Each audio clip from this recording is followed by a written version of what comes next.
Hello kids, hope you all best. First we know about color. Let's start our lesson. Alif, Ba,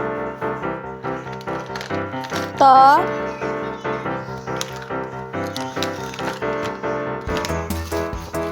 Sa,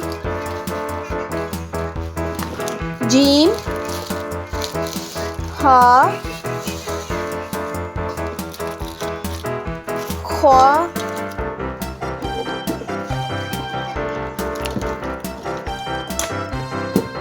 Dal, Zal, Ra, Za, Sin,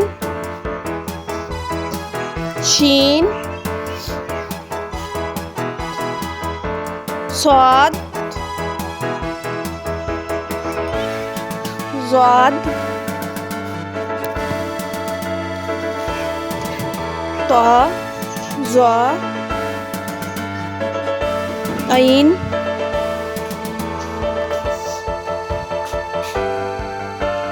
Gain, Fa, Kaf,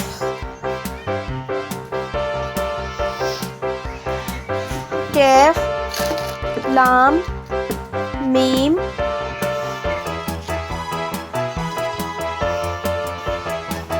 Noon, Waw, Ha,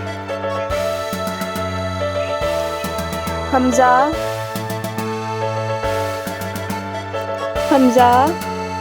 Ya, Ya.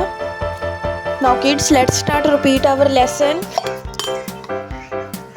Alif, Ba, Ta, Sa, Jim, Ha, Kha, Dal, Zal, Ra, Za, Sin, Shin, Swad, Za, Ta, Za, Ain, Gain, Fa, Kaf, Kaf, Lam, Mim, Noon, Waw, Ha, Hamza, Ya.